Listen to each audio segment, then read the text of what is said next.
ఆ యువకుడిని పుట్టుకతోనే అంగవైకల్యం వెంటాడింది. అయితేనేం పట్టుదల, కృషి ఉంటే విజయానికి ఇవేవీ అడ్డు కావని నిరూపించాడు. వైకల్యాన్ని సంకల్పంతో ఎదుర్కొని రాష్ట్ర, జాతీయ, అంతర్జాతీయ క్రికెట్ టోర్నమెంట్స్లో రాణిస్తూ ఎన్నో ట్రోఫీలు, అవార్డులు అందుకొని యువతలో ఆత్మస్థైర్యం నింపుతున్నాడు. అంతేకాదండోయ్, ఇటీవల నేపాల్ జట్టుతో జరిగిన అంతర్జాతీయ టీ20 సిరీస్లో ఉత్తమ ప్రతిభ కనబరిచి man of the series award అందుకున్నాడు.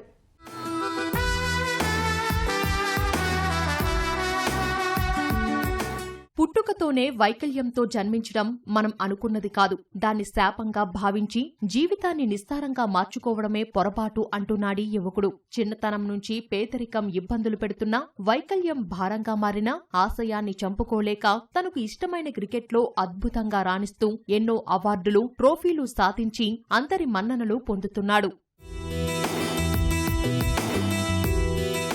సాధన చేస్తున్న ఈ యువకుడి పేరు శివకోటి. అన్నమయ్య జిల్లా నందలూరుకు చెందిన వెంకటేశ్ సుబ్బలక్ష్మమ్మ కుమారుడు. పుట్టుకతోనే పోలియో సోకడంతో కుడిచేతి 5 వేళ్లు సరిగ్గా కనిపించవు. అయితేనే ఎడమ చేతితోనే బ్యాటింగ్, బౌలర్ గా రాణిస్తున్నాడు. జిల్లా, రాష్ట్ర స్థాయి మ్యాచ్లలో టెక్నిక్స్ తో బౌలింగ్ వేసి అందరి దృష్టి ఆకర్షించాడు. స్థానికులు, దివ్యాంగుల క్రికెట్ అసోసియేషన్ ప్రోత్సాహంతో జాతీయ, అంతర్జాతీయ సిరీస్లలో పాల్గొనే అవకాశం లభించింది.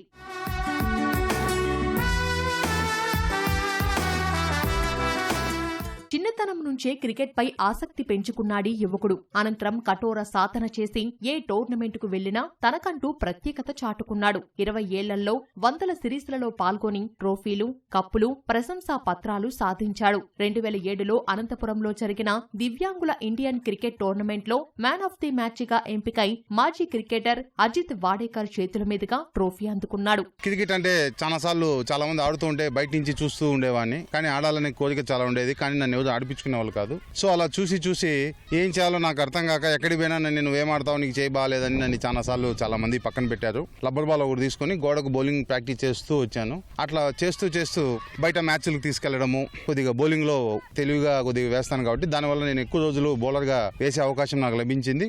దాదా ఒకసారి అనంతపురంలో ఆర్డీటీలో దివ్యాంగుల ఆంధ్రప్రదేశ్ సెలక్షన్ జరిగాయి. ఫస్ట్ అటెంప్ట్ లోనే టీ20 మ్యాచ్ పెట్టారు. 4 వికెట్లు తీశాను. బ్యాటింగ్ లో 25 రన్స్ కొట్టాను. ఇప్పటికీ నాకు లైఫ్ లో అది స్వీట్ మెమరీ. ఒకటే మ్యాచ్ లో అప్పటి నుంచి ఇప్పటి వరకు నేను ఎన్ని మ్యాన్ ఆఫ్ ది మ్యాచ్లు, ఎన్ని మ్యాన్ ఆఫ్ ది సిరీస్లు, all India national champions, Irani trophy, Duleep trophy, దివ్యాంగుల విభాగంలో ఇండియా ఏ, ఇండియా బి ఇవి కూడా ఆడడం జరిగింది. దివ్యాంగుల క్రికెట్ లో దాదాపు నేను 20 సంవత్సరాల నుంచి రాణిస్తున్నాను. కర్ణాటకలో నిర్వహించిన జాతీయ క్రికెట్ టోర్నీలో కప్ సొంతం చేసుకున్నాడీ యువకుడు. All Indian cricket championship tournament లో మాజీ స్పిన్నర్ కుంబ్లే చేతుల మీదుగా man of the series trophy అందుకున్నాడు. ఎల్బీ స్టేడియంలో జరిగిన అంతర్జాతీయ దివ్యాంగుల క్రికెట్ టోర్నీలో ఇండియా, బంగ్లాదేశ్ మ్యాచ్ లో సత్తా చాటాడు. నేపాల్లో భారత్, నేపాల్ జట్ల మధ్య 3 టీ20 మ్యాచ్లకు కెప్టెన్ గా బాధ్యతలు స్వీకరించి టోర్నీ క్లీన్ స్వీప్ చేశాడు. మా దివ్యాంగుల విభాగంలో ముంబై, ఢిల్లీ, లక్నో, ఛత్తీస్గఢ్, జార్ఖండ్, హర్యానా, రాజస్థాన్, అజ్మీర్, రీసెంట్ గా ఒక 3 ఇయర్స్ బ్యాక్ కూడా ఇండియన్ పారా క్రికెట్ లీగ్ అని చెన్నై, కోయంబత్తూర్లో కూడా జరిగింది. అక్కడ కూడా IPCL లో ఇండియన్ పారా క్రికెట్ లీగ్ వాళ్ళు గెలాక్సీ జైంట్స్ వాళ్ళు నన్ను సేల్ చేసుకున్నారు. ఆడిన 6 మ్యాచ్ల్లో 14 వికెట్లు తీసి బెస్ట్ బౌలర్ అవార్డు కూడా వచ్చింది. అంటే బ్యాటింగ్ లోను 80+ రన్స్ కూడా చేయడం జరిగింది. ముంబైలో జరిగిన Bangladesh versus India 3 టీ20లు, 3 వన్డేలు, 1 test match లో కూడా అన్ని ఫార్మాట్ లో నన్ను ఎంపిక చేసి బెస్ట్ పర్ఫార్మర్ గా కూడా ఎంపిక చేయడం జరిగింది. నేపాల్లో జరిగిన 3 టీ20లు, 2 మ్యాచ్లు నన్ను వైస్ కెప్టెన్ గా నియమించారు. ఫైనల్ మ్యాచ్ కెప్టెన్ గా ఛాన్స్ వచ్చింది. మా ఉన్నటువంటి Rajasthan board of disable cricket association అయినటువంటి player captain Narendra Sharma injure అయ్యడంతో నాకు ఫైనల్ మ్యాచ్ కెప్టెన్ గా ఛాన్స్ వచ్చింది. ఫైనల్ మ్యాచ్ కూడా చాలా డూ ఆర్ డై సిచ్యువేషన్. 6 బంతులలో 14 పరుగులు చేయాలి. ఆ సిచ్యువేషన్ లో 4 బంతులు మిగిలి ఉండగానే 3 బౌండరీలు సాధించి మ్యాచ్ ను గెలిపించి ట్రోఫీని కూడా కైవసం చేసుకుని గర్వంగా ఇంటికి తిరిగి రావడం జరిగింది. అంతర్జాతీయ స్థాయిలో దివ్యాంగుల క్రికెట్ టోర్నీలో రాణించినప్పటికీ సరియైన ప్రోత్సాహం లేదంటున్నాడీ యువకుడు. ఇంట్లో వందల సంఖ్యలో ట్రోఫీలు ఉన్నా కుటుంబ పోషణకు అవసరమయ్యే ఉద్యోగం లేదని ఆవేదన వ్యక్తం చేశాడు. విభిన్న ప్రతిభావంతులకు కూడా స్పోర్ట్స్ కోటాలో ఉద్యోగం కల్పించేలా ప్రభుత్వం చొరవ తీసుకుంటే భవిష్యత్తులో మరింత మంది క్రీడాకారులు వెలుగులోకి వస్తారని ఆశాభావం వ్యక్తం వ్యక్తం చేశాడు. ఏదైనా ఎక్కడికైనా వెళ్ళాలంటే అంతా ఖర్చుతో కూడుకున్న పని. 80,000 90,000 దాకా ఉంటుంది ఒక మంచి బ్రాండెడ్ కిట్ కొనాలన్నా. అసోసియేషన్ వారు నన్ను కొద్దిగా గుర్తించి నందలూరు సబ్ సెంటర్ లో నాకు ఫిట్నెస్ ట్రైనర్ గా జాబ్ ఇవ్వడము, ఇవన్నీ నాకు కొద్దిగా బూస్టింగ్ ఇచ్చాయి. నేను ఆడిన ట్రోఫీలు చూసి ఒకసారి నాకే బాధేస్తుంది. అసలు ఇంత సాధించి కూడా నాకు ఎందుకు ఇంకా జాబ్ రాలేదు. చాలా మంది అంటుంటారు ఇండియాకి ఆడావు నీకేమి ఏం జాబ్ రాలేదా అని అంటుంటారు. కానీ మాకు వికలాంగులకి స్పోర్ట్స్ కోటా లేదంట. పిల్లలు కూడా చెప్తాను, కష్టపడండి, మిమ్మల్ని మీరు హోప్ పెట్టి నమ్ముకోండి, అంతేగాని చేయి బాగాలేదు అది బాగాలేదు అంటే అది కాదు.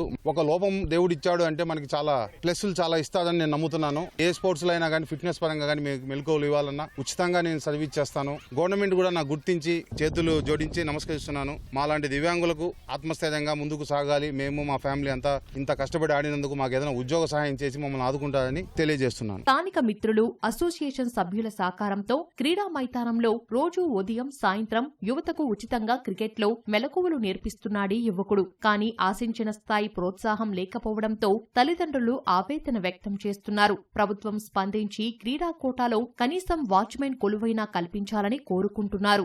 నన్ను వెలుగులోకి తెచ్చింది ఫస్ట్ ఈనాడు సుధాకర్ అన్నని మనకు పాత్రికేయులు ఉన్నారు. ఆయన ఇప్పుడు చనిపోయారు. నా చిన్నతనం నుంచి ఆయన చాలా సపోర్ట్ చేసేవారు. అలాగే ఈ రోజు నేను ఈ స్థాయిలో ఉన్నానంటే ఎలక్ట్రానిక్ మీడియా గానీ పాత్రికేయులు గానీ చాలా సపోర్ట్ ఉంది సార్. మా అమ్మ, మా నాన్న, మా భార్య, నాకు శిక్షణ ఇచ్చినట్టు కొంతమంది కోచ్లు, గ్రామస్తులు, వీళ్ళందరికీ నేను రుణపడి ఉంటానని తెలియజేస్తున్నా సార్. మా అబ్బాయి 16 సంవత్సరాల నుంచి క్రికెట్ ఆడుతానే ఉన్నాడు.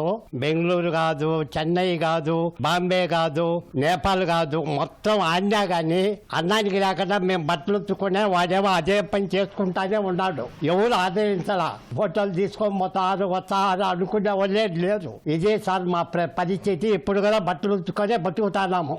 గవర్నమెంట్ కలెక్టర్ కానీ ఎవరే దీని గురించి జోక్యమే చేసుకోవడం. ఇది సార్ ఏదైనా చిన్న వాచ్మెన్ పని ఇచ్చినా కానీ మాకు సంతోషమే. ఇలా గడిచిపోతాం సార్, మా వయసు అయిపోయింది. క్రికెట్ పై మక్కువతో ఎన్నో ఒడిదుడుకులు ఎదుర్కొని జాతీయ, అంతర్జాతీయ స్థాయిలో రాణిస్తున్నాడు శివకోటి. కష్టాలకు ఎదురెళితేనే విజయం వరిస్తుందంటున్నాడు. ప్రభుత్వం ప్రోత్సహిస్తే భవిష్యత్తులో దేశానికి మరిన్ని ట్రోఫీలు తీసుకొస్తానని ధీమా వ్యక్తం చేశాడు.